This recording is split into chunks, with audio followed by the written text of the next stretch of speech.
In one of the previous videos, I showed you how to turn the denominator of a fraction into a power of 10 by matching the number of 2's with the number of 5's. Let's actually do a quick review of that concept before we solve this problem.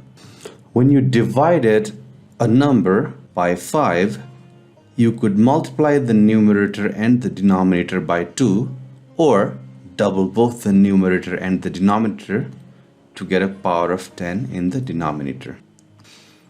Similarly, when you divided by 25, you could multiply the top and bottom by 2 squared or double both the numerator and the denominator twice to get a power of 10. And once you had a powers of 10 in the denominator, you could simply move the decimal places to the left and get the answers. I've linked the video in the description and you are welcome to watch it before learning how to solve this problem. In this video, I'm showing you how to utilize that double-double technique to solve harder problems such as this one. Let's start by rewriting the value of x, 3 divided by 2 to the 13th times 5 to the 18th. Remember that in the GMAT Quant section, you're not even allowed to use a calculator, and in the GRE, the calculator will not be able to accommodate such large numbers. So the only way to solve this problem very fast is by using this technique. The good news is that we have only 2's and 5's in the denominator, so if we can match the number of 2's with the number of 5's, we will get a power of 10. Here we have 5 more 5's than 2's, so we can multiply the numerator and the denominator by 5 2's, which is completely legal because we can multiply the numerator and the denominator by the same number.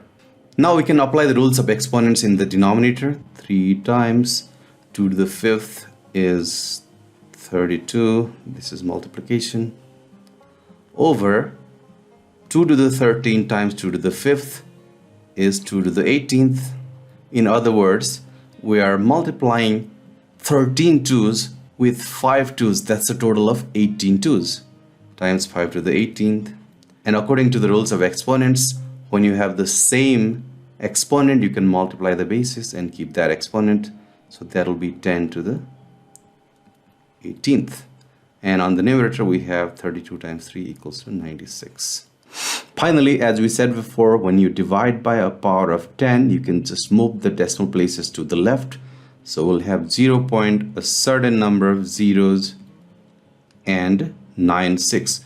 In this particular problem, we don't really care how many zeros there will be because all they want is the number of non-zero digits. So 9 and 6 are the only two non-zero digits, therefore the answer is 2. Let's not be complacent by solving this specific problem.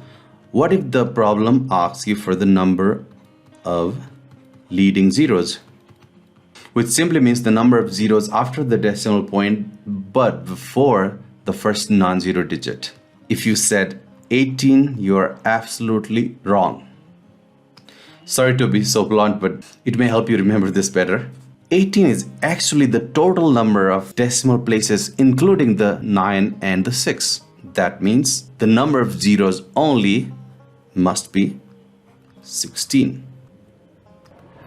Now if you want to practice one more problem like this, let's say 1 divided by 2 to the 47th times 5 to the 43rd. And please give me both the number of non-zero digits and the number of leading zeros of the decimal equivalent of this number. And as always, feel free to put your answers in the comments. Thank you for watching.